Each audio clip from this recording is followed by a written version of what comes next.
In 2018, the US punched China on the nose, and China couldn't punch back. Instead, China went to the gym and it got fit and it got strong. And we forced them to do this. It's not that China's caught up. China has now leapfrogged the West and is doing better. Hi, I'm Ed D'Agostino, and today I have a great conversation for you, talking about emerging markets, China's manufacturing edge, Japanese bond yields, and the broken relationship between Canada and the US. My guest is none other than Louis Gave of Gavekal Research. Welcome to Global Macro Update.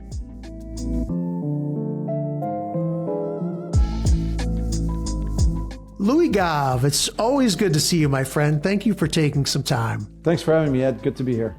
I think our last discussion got about 250,000 views, so I Did it don't really? know what we said. Yeah, All right. It did. So it's pretty cool. Must be the new beard you're sporting. I think.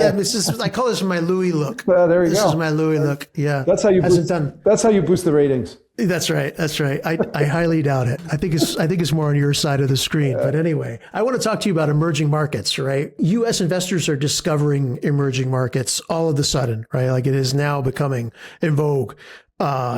Hearing about it in places that I never expected to hear about emerging markets before. But people are talking about it, but not really understanding what it is, right? This is just the biggest blob you can imagine, right? Everything outside of the U.S. So can you help investors understand it and how to think about it and what you look for when you're investigating EM? I don't really love the term EM. It's terrible. Yeah. I think it was a term invented in the 70s. I think Fidelity invented it. And essentially, it was a term, it was like, whatever's left, right? You had Europe, you had Japan, you had the US, and everything that was left was, at that time, pretty small. And they thought, okay, how do we lump this together? It was really a marketing invention. Put a bunch of people that are completely different. But the one thing they did have in common back then was they had very positive demographics. It was basically young countries where more than half of the population was under 30 years old, steep pyramid of age, etc. And now they don't even have that in common. You look at some of the EM, like South Korea, like China, like Taiwan, that are all still considered emerging markets, quote unquote. These guys actually have the very worst demographics in the whole world. And so all this to say, I don't really love the term EM, but I realize that's how we classify it, and that's how money managers, in a world in which you have to fill a box, you're either a U.S. growth guy or a Europe value guy, and so you're an EM guy. And as a firm, we've had a pretty strong EM slant. But I think within EM, what you find is so the first difference that has evolved from back in the 70s and 80s. The first difference, they don't even have the common demographics anymore.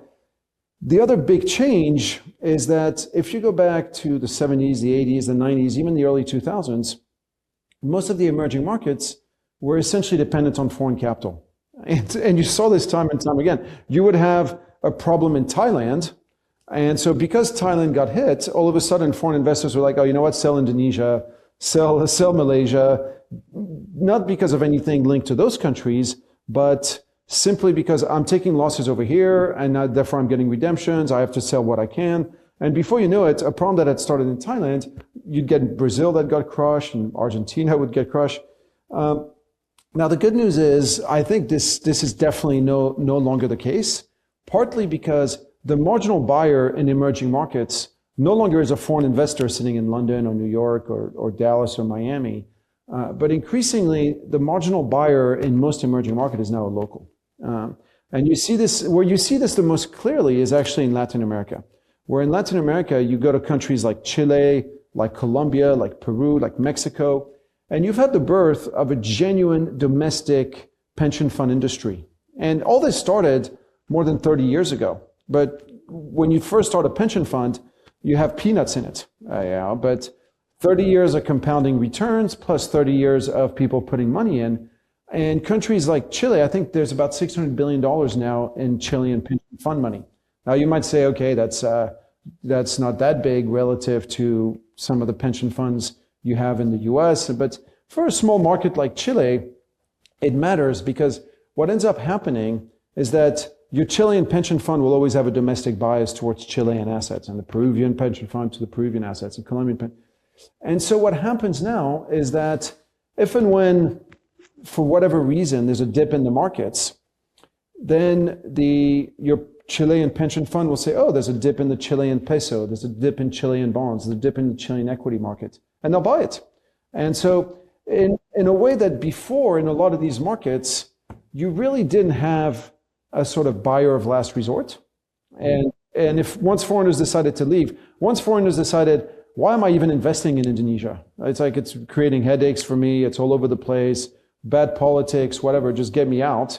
And once they decided that there was essentially no market and the thing would absolutely collapse through the floor, now you actually do have local institutions that step in. So the very structure of most emerging market financial markets have changed. And I think so they're now far more stable, or at the very least, there's the downside risk, I think, is less than it used to be in the past. So having said all this, I'm still, I keep saying I hate the term emerging markets. I keep using it. If you want to think about emerging markets in general, and historically, I think you've had really two main kinds. You've had the kinds that were the commodity exporters that made money exporting commodities. So here you can think Brazil, you can think Chile, you can think Saudi Arabia, frankly, most of South Africa, most of Africa. All the guys, and these guys historically have tended to be very tied to the commodity cycles. And here, I think they've become less tied to the commodity cycle, thanks in part to the birth of these domestic pension funds, et cetera. It's reduced their volatility somewhat. So that was your first part of the EM base. And then you had the other guys who tended to be more the commodity importers. And so if oil prices, for example, shot up, they would struggle. Countries like Korea, like Taiwan, like China, like India, where big rise in commodities might actually negatively affect them. And here within that group, you essentially had a split between the countries that where the cycle was essentially export-led, again, Korea, Taiwan, typically export-led economies, and countries where the cycle was far more domestic demand driven. And here the obvious one is India. So all this to say that the broader emerging market space is now extremely, extremely diverse. And I'm belaboring the point, but there's been another massive, massive shift in recent years, is that historically, emerging markets were always highly dependent on the US dollar. Highly dependent on the US dollar for a number of reasons. But one of them was if you needed to fund a new power plant, a new dam, a canal, or anything, a port, typically most of the infrastructure investments that you needed as an emerging market, and you needed a lot, it was typically funded in US dollars. It might be funded through loans of the World Bank or the Asia Development Bank, or through loans done by Bank of America or Citibank if it was in Latin America, et cetera. But most of the big time funding occurred in US dollars. So when the price of the US dollar would go up, that would mean that the cost of capital for all these guys would go up a lot. And so they would get strangled. So that was the first thing. I think the second reason they were all very dependent on the US dollar is that in most emerging markets, most people didn't really trust their policymakers, didn't really trust their own currency. Very often, they'd had to deal with high inflation not that long ago, whether you're Brazil or in Indonesia or Philippines, you'd have had high inflation. You and I are in our 50s. We would have had at least 2 decades of, if we were Brazilian or Indonesian, we would have experienced at least 2 decades of uncomfortably high inflation, which leads you to not trust your currency. And so in most emerging markets, people think in 2 currencies. They think in their own, i.e. Thai baht or Indonesian rupiah or Mexican peso, and they think in US dollars.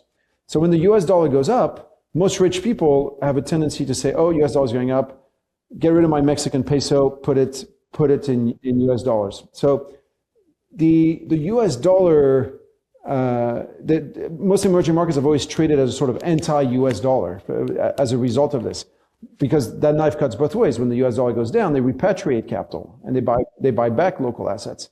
At least the rich people do, but also increasingly the local pension funds. So the weight of the US dollar has always been super important. And that's one part that is also changing a little bit. And, I've talked a lot about this at the various SIC conferences over the past 10 years, how China is now going around to emerging markets and saying, hey, you want a tractor? You can buy this tractor from me at a 3% interest rate in RMB loans. You want me to build you a railroad? You want me to build you a nuclear power plants? I can do all these things. And you don't even need dollars. You fund yourself in renminbi. And now you are seeing countries, whether your Ethiopias, your Kenyas, your Zambias, saying, you know what? I'm transferring all my US dollar debt to a renminbi debt because I get to do so. I get to fund myself at a much lower interest rate. And you have countries like Indonesia, like Thailand, that have shifted most of their trade with China, and China is now their biggest trade partner, into renminbi. And so the dependency on the US dollar is also not what it used to be, which is actually great news for emerging markets in general, because if you're dependent on one currency, it's the old story, right? If you have one client, you don't have a client, you have a boss. And if you can fund yourself in many currencies, then if and when there's a next crisis in the US, which is what happened in 2008, US banks hit the wall. The US banks say to Indonesia, sorry, we can't lend you money right now. And so Indonesian trade with Korea and with China and with Taiwan, it just imploded. It just went to zero because they couldn't fund the trade because American banks wouldn't do it, not because of anything linked to Indonesia, simply because American banks were getting bust. So tomorrow, if that happened again, well, that trade can be funded in renminbi. So that provides a sort of backstop to emerging markets that didn't exist before. So on all that front, on many fronts, the landscape for emerging markets is shifting very, very rapidly in front of our eyes. How much is coincident to the fact that the dollar has been getting weaker and commodities have been going up? Like what's the relationship today? Success has many fathers, right? And when you look at the fact that EM has been outperforming in 24, again outperforming in 25, that EM equity markets are ripping away, that EM bond markets are also massively outperforming DM bond markets. You can point to many things, and it's it's hard to isolate one. And there's also the element of chicken and an egg thing. Once the momentum builds up, so. Again, I'm a Chilean pension fund. My currency is now going up. My equity market is outperforming the US. That's definitely because copper is going up. And the fact that copper is going up is helping fuel stronger growth in my economy. But here I am, and I'm picking a number out of thin air. But let's say I am in my equity book, I'm 50% domestic equities and 50% US equities. For 15 years, the US equity thing was outperforming. And for the past 2, it's now underperforming. So now I'm thinking, maybe I should be 60-40 or 70-30. So I start to sell some of my US to repatriate money. And as I do, the dollar goes down and the Chilean peso comes up. And so it all feeds into each other. And then the next thing that happens is actually the pension fund in the US, it starts to realize, hold on, emerging markets are starting to outperform. Maybe we don't have enough in emerging markets, or we don't have any. Maybe we should have some. And these trends, once the momentum starts, I think you need a pretty big event for the momentum to stop. And right now, all the signs are pointing towards it happening. Now, the reality is we haven't really seen the flows yet. You pointed out in your introduction that EM is now the big buzzword and everybody's talking about it, et cetera. But look at the shares outstanding of something like EM, the big EM equity ETF. It's picked itself up from the floor, but we're definitely not at highs. And so wherever you care to look, and you look at the investor positioning, it's not. I really don't think we've seen the flows. We're just at the beginning of a longer term trend. So do you think it's early days? I think it's very early days. Okay. Sorry about the dog barking in the background. No. This is the post-COVID. This is the world we're in. Sorry, that dog's an idiot. He doesn't like EM. Clearly, that's why he's mad about us referring to it as a blob. So on this, an anecdote, I was at Tencent recently visiting the company, and they have a new Zoom-like system. So Tencent is one of the big Chinese tech companies, and they have a new Zoom like business where that essentially blocks out all the noise except your voice. They've got an AI that trains, like after 2 or 3 minutes, it manages to block out absolutely everything. I could be here banging a pot, but with a dog barking in the background and somebody ringing the doorbell, and it doesn't pick it up. Nothing. Wow. That's what you need to do your next Zoom call on, so that we don't get this. I will work on that. Ever since you and I last spoke, and I've been admittedly pretty hawkish on China, and you've spent your career there or adjacent to there, and seen firsthand just what has happened. And I'm reading the book. I'm finally getting around to reading Breakneck, right? The book that your former colleague Dan Wang wrote. Fascinating. Just like the opening line or page in that where he's like, America is run by lawyers and China is run by engineers. Like, that says so much. That's basically the book. Yeah. You could have stopped there. But it really hit me like, wow, that is so, I finally get it. How much of that is spreading that mentality, that engineering, that build, that growth mentality is spreading beyond China into the rest of Asia? Because what I hear is that the middle class in a lot of Asian countries is growing. People are happy. Quality of life has gone up. And anyone who flies in any airport in the U.S. and then leaves the U.S. and goes to an emerging market, they come back saying how behind we are. Depends on the emerging market. If you go to China, yes, the airports are nice. But I just spent a week. I was in Egypt. Then I went to the Middle East. Then I went to through the Middle East, and I went to India. And so it depends on the airports on which you're talking about. But my go-to line for years at the SIC conferences was that when China enters a room, profits walk out. As a result, for years and years, I was an uber bull on Chinese fixed income. And I was always more skeptical on Chinese equities until essentially the COVID lockdown and when China reopened. And I turned bullish on Chinese equities too early. But the past couple of years have been pretty good because I think what most people miss about China and what you've just sort of scratched the surface on is the extent around which over the past really 7 or 8 years, China has now leapfrogged the West in industry after industry.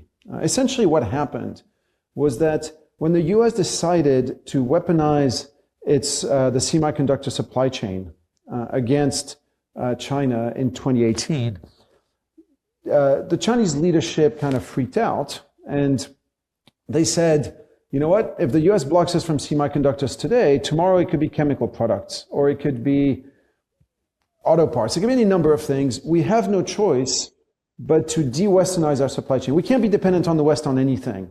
So we're going to grab all of our savings, which they did, and we're going to reallocate those away from real estate, away from consumption, and towards industry. So it's almost like in 2018, the US punched China on the nose, and China couldn't punch back. Instead, because it was too weak at the time. Instead, China went to the gym and it got fit and it got strong. And we forced them to do this. Maybe you could say they were going to do it all along, but I think we forced them to do it in an accelerated timeline. And they did so at great sacrifices to themselves. Getting fit, getting strong meant that the real estate market went down by 1/3, equity markets went down by 2/3, and consumption absolutely cratered. But it meant that when Trump came back in 25 and decided, I'm not just going to punch China on the face, I'm also going to punch Canada, and I'm going to punch Europe, and I'm going to punch absolutely everybody in the room, China was the one that could stand up and say, you know what, you want to go? Let's go. Gloves off, boom, off we go. You tariff me, I tariff you. You embargo me, I embargo you. And very quickly, the US was forced to back down. And we talked about this before. The US was forced to back down. Trump started talking about a G2 world. And the US shifted its foreign policy to saying, you know what? Donroe Doctrine, what we care about is the Western Hemisphere. The Pentagon publishes a paper saying, look, we got everything we need in Latin America. We don't have to care about Europe. We don't have to care about Asia. What matters is right here, right now. We have cheap labor, cheap commodities in Latin America. And by the way, this refocus of US policy towards Latin America is massively bullish Latin America. I think I mentioned this at the SIC last year. It's massively bullish for Latin America because the big problem in Latin America is that every 10 or 15 years, these guys somehow run out of dollars. And when they do, everything collapses. Now, when they run out of dollars, the US steps in, as they did in Argentina this summer, and say, hey, you're out of dollars. We don't want China coming in. So here's 20 billion, here's 40 billion. And so you've removed from Latin America now the single biggest risk, which was a dollar crisis. And so now bond yields are going to go down 200 basis points a year. Bond yields in Brazil, in Chile, in Colombia, in Peru, in Argentina, they all went down 200 to 300 basis points last year, and they're going to go down another 200 basis points this year. And when interest rates go down 200 basis points a year, that's a huge tailwind for equity prices, for house prices, for consumption. So Latin America has started what I think is a triple merit scenario of rising exchange rates, falling real interest rates, and rising asset prices. And there's many ways you can play that. Last year, Latin American debt was, we run a LATAM debt fund. It was up 35% last year. And just basically on government debt. And I'm not saying it's going to be up another 35% this year, but it's already up, up a good bit this year. But you could say, well, you would have done better if you'd done equities. And that's true. Like equities did even better. So many ways to skin a cat. But coming back to China, what you've had for 7 or 8 years is China take all of China's savings, which are massive, and push them down the pipe of building up industrial value added, essentially. Making sure we have the best car companies in the world. We have the best solar panel companies. We have the best train. We have essentially anything linked to transportation, anything linked to factory automation and robotics, anything linked to telecom data transmission, and anything linked to electricity generation, transportation, and storage. It's not that China's caught up, because it was far behind 7 years ago. China has now leapfrogged the West and is doing better.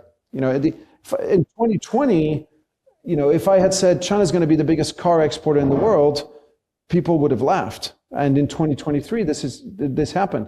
In 2026, people are looking at Chinese cars. There's now an article a week in the Wall Street Journal or in the New York Times saying, hey, I test drove this latest car, and it's like the nicest car I've ever driven. The Ford CEO bought a Xiaomi SQ7 and brought it back, and he's driving that to work. Because China now BYD is producing cars where you have drones that fly ahead of you to warn you if there's deers on the road, or if there's a bale of hay that fell, or a tractor. Or BYD is also producing a car that's now, and you can buy it, that goes 495 kilometers an hour. It's the fastest car in the world, and it's not even close. Amazing. So, the idea that this could have happened just 5 years ago would have seemed laughable. But here we are. And this is where I go back to my old saying that if China enters a room, profits walk out.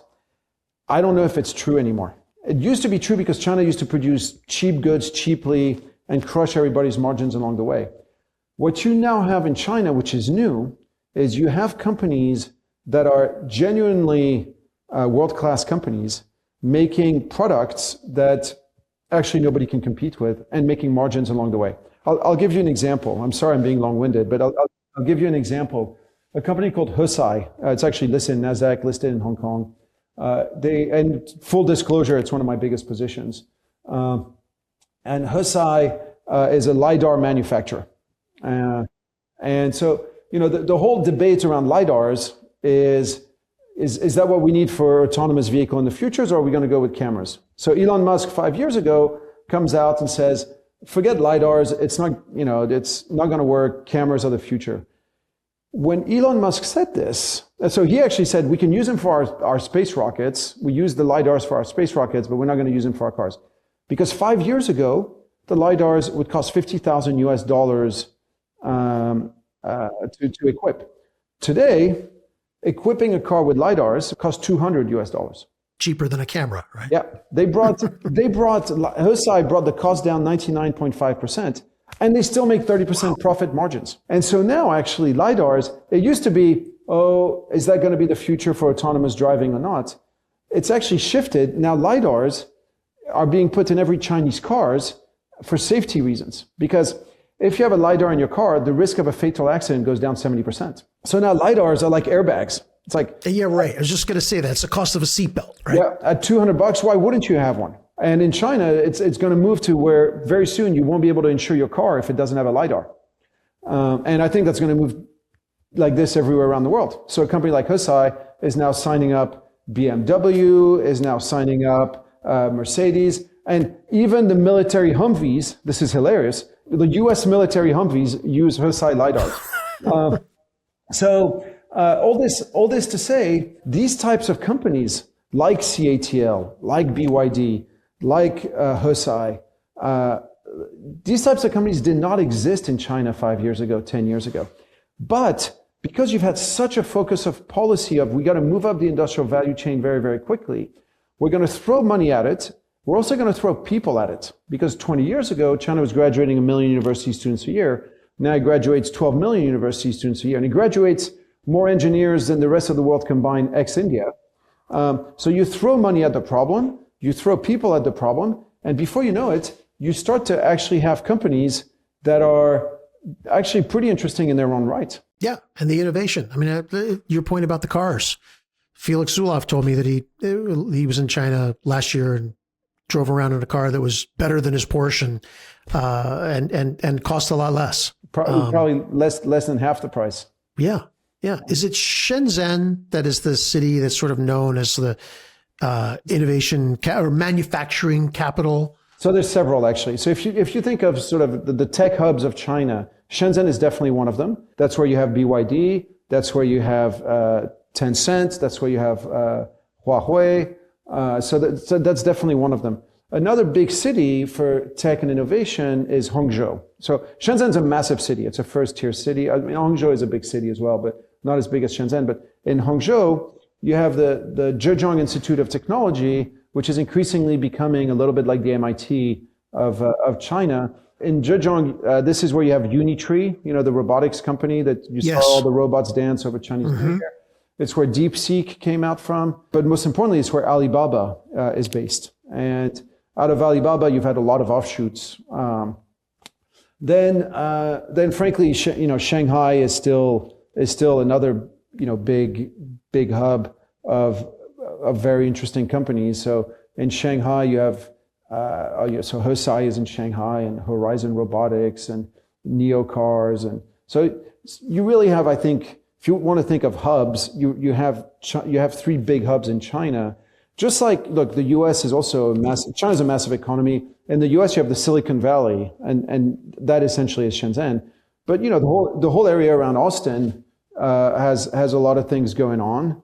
The broader Seattle, and, in Seattle, you have Microsoft, you have Amazon, you have Expedia.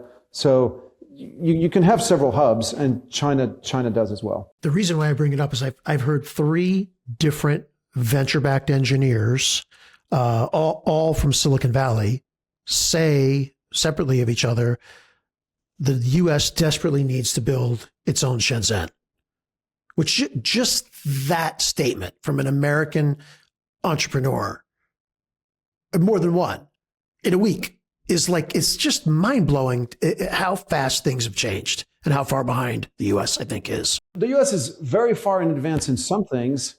And yeah, I mean, look, in manufacturing, the U.S. isn't there anymore. But then you have to question, do you even want to be in manufacturing? Because manufacturing is also evolving so rapidly. Now you could say, well, we need to be in manufacturing because, we need jobs and all that stuff. That would be a Donald Trump kind of worldview. The reality, though, is that the high-end manufacturing in China is also happening with no jobs. I think I've told you this joke before about how the factory of the future in China has one German Shepherd and one security guard. And the security guard is there to feed the German Shepherd, and the German Shepherd is there to bite the security guard if he tries to touch the machine. And so that's, you go to these factories, Xiaomi, you can visit, Xiaomi has dark factories just outside. Xiaomi is a big cell phone manufacturer and auto manufacturer. They have dark factories outside of, there's a dark factory outside of Beijing that I think produces about 3 million phones a year. There's not a single worker. Like literally, it's just a dark factory. So You could say, oh, well, the US needs some of that. Yeah. But what's the point? Well, is the point resiliency? That's right. The point is national security, resiliency. Who knows what the future is made of? It's better to produce it at home. And I get that. Like, I think that's a very valid argument, to be very clear.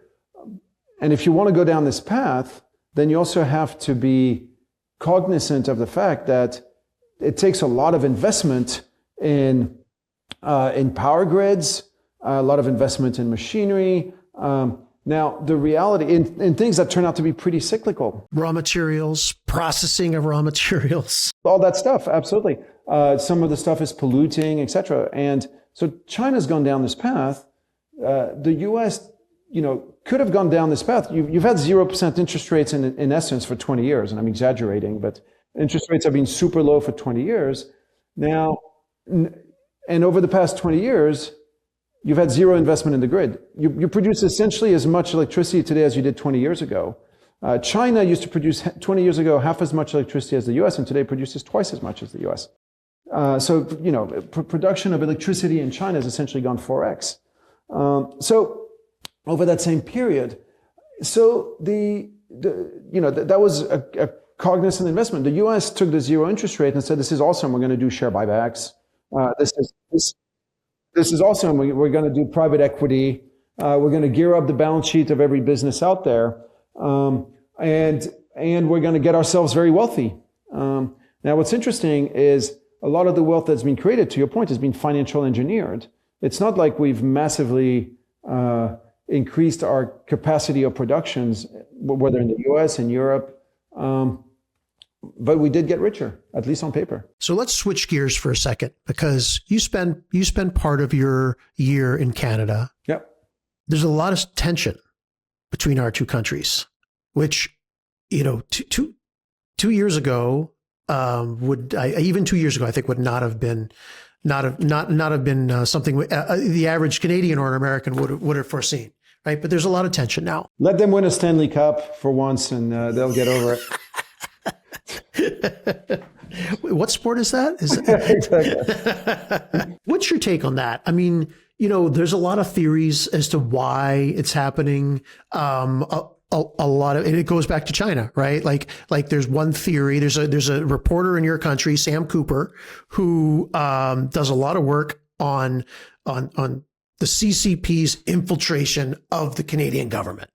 And I've been dying to ask you, what do you think about this? So I'm going to make like a Jesuit priest and answer your question with another question. I was actually having dinner with a friend of mine who works for the State Department. And he was saying, it's really a shame that our relationship with Canada is so bad right now. And I said, who's your relationship good with? Honestly, jokes aside, who is your relationship good with? And he said, oh, we have a great relationship with Japan. And I said, yeah, okay, fine. That's like taking your sister to the prom. Japan is essentially a colony. You've got troops all over the country, and they've always done what you've told them to do. You tell them to revalue the yen, they revalue the yen. You tell them to buy U.S. treasuries, they buy U.S. treasuries. So today, it's funny because 20 years ago, the idea that China, or even 10 years ago, the idea that China could have any friends internationally would have seemed like a joke. And I was saying this at the time, China 10, 12 years ago, didn't really have much of a foreign service, but China didn't have friends. It had clients. So it had a few countries like Pakistan or North Korea that depended on China, but it really didn't have friends. Today, who does the U.S. have a good relationship with? In all honesty, jokes aside. The relationship isn't great with Canada, but has the U.S. tried to have a good relationship with Canada in the past few years? I'm not sure that it has. So I don't think you can be too surprised if you poke people in the eye and spit in their face, that after a while they turn their back. So I think that's where Canada is today. I think it's understandable. What's baffling to me as a proud Frenchman is that we Europeans continue to be absolute doormats to the United States, and I don't really quite understand why, because we're actually far less dependent on the United States than Canada is. Canada is like pretty much like massively dependent on the United States. So Canada's room to maneuver is much more limited than Europe's room to maneuver. But then I guess you could say Canada's the threat of the U.S. to Canada is probably more acute. You know, the whole calling Carney a governor, the whole and he continues to do it, right? Trump continues to call him Governor Carney. It's you know, that was maybe funny the first time, but you do it. It was kind of funny actually the first time, but you continue to do it, and it becomes if the U.S. if the U.S. did want to invade Canada, it probably could. But so now, like, it's something that you would have never considered before as a Canadian, and now all of a sudden it's like it's on the table, and so yeah, it's. I would say that repairing the relationship really doesn't depend on on Canada. It depends more on the U.S. Now, having said all this, to your question, is the Canadian government controlled by the CPC? I'm doubtful that it is. In your mind, I think if it was, they would have already built the pipelines through British Columbia to sell the oil to the Chinese and stop being basically 100% dependent on the U.S. for all their oil and natural gas exports. If really the Canadian government was controlled by the CPC, you would have seen a lot more activity on that front. So if I look at the fact, if the Chinese government really does control the Canadian government, what have they done with that control that has benefited China? I can't name a single thing, a single policy taken by Canada in the past 10 years that has massively benefited China to the detriment of everybody else. Now, this doesn't mean that maybe China hasn't tried to control the Canadian government, but I can't really see any indication that they've been successful at it. I guess the one thing that I've learned from spending just a little bit of time in Washington, D.C. is that a lot of things happen that most people have no idea. Yes. Happens. Of course. You hear about it, the things in the news, and then you learn that, that was a reaction to something that was done by us, whichever side you're on and whichever one starts it. There's just so much happening. All right, let's get off of that. I want to ask you about the carry trade. The yen has been getting stronger. The Japanese carry trade, is it really unwinding? And what are the implications for the global market if it is? So let me be first totally honest. If we'd done this call 2 years ago and you said, Louis, by when 2026 rolls around, JGB long yields will be 3.5%, 4%. I would have said, oh my God, like this is going to be a bloodbath. This is going to be, no, I'm being dead honest. Yeah, I know. And obviously I would have been dead wrong. So you've had a massive sell-off at the long end of the JGB bond market, of the Japanese government bond market. And considering the nature of that bloodbath, I think markets have been remarkably well behaved. Now, looking forward, I think JGBs will continue to sell off because you now have a new government in Japan that essentially can rewrite the constitution because they have the necessary majority in parliament, and can move to spend a lot more money on defense, which she very clearly wants to do, and run much bigger budget deficits, which she also clearly wants to do.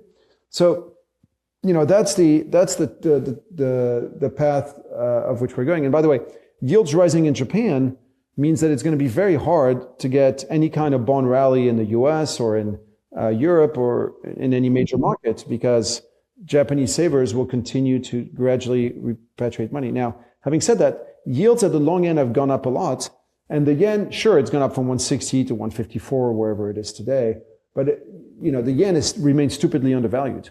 And so what we haven't really seen is Japanese investors say, okay, I'm bringing back my money. And I think the reason for that is that there is no appetite to be in long-dated bonds.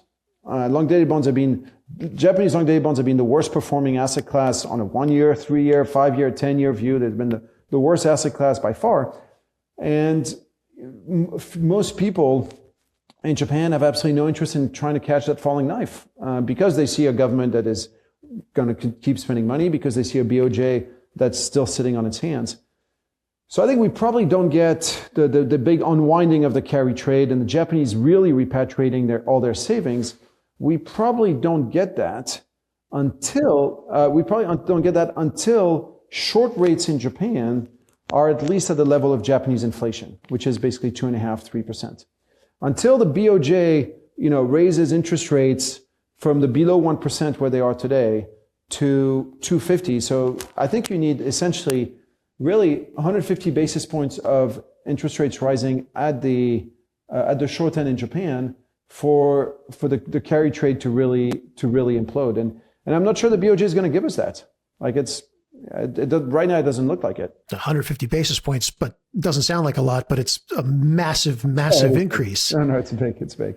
Yeah. In Japan, it's big. So I don't think we're going to get it. Okay. Especially in the face of a government that just got a big popular mandate to keep spending a lot of money. Last question, Louis, because I could talk to you for 4 hours here, and I want to be respectful. Years ago, you said that energy had taken the place of bonds in terms of being anti-fragile asset. You still believe it? So believe it. Look, I think we live in a globally inflationary environment where every government is following very easy fiscal policy, where every central bank is following too easy a monetary policy, where the risk to the system isn't that growth collapses, but that inflation picks up. And that inflation pick up, typically the trigger for that, the catalyst for it is higher energy prices. And so, we live in a world right now where growth is fine, everything's humming along, markets are moving higher. And I think what will eventually put an end to this is a spike in energy prices. I don't know when it happens, but you're absolutely right. I said, look, the 60 equity, 40 bonds of yesteryears is over. You now need to be 60 equity, 20 gold, 20 energy. And the 20 energy, that portfolio did fine in 22. I mean, it survived in 22. In 22, when oil prices spiked and bonds went down and equities went down, equities and bonds both went down 20%, energy doubled. So if you had 20% in energy, then that doubled and everything else was down 20, so you were still okay. And you fought to live another day.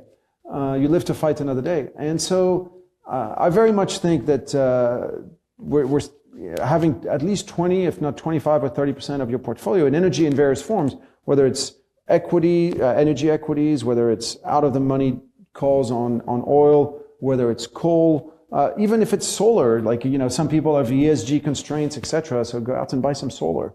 But you need that energy buffer because if and when the thing comes to an end, it will be because of energy. Probably my favorite person to speak with on anything related to portfolio construction or the non-US perspective. I always appreciate your time, Louis. Thank you so much. Thanks so much, Ed. Great to see you.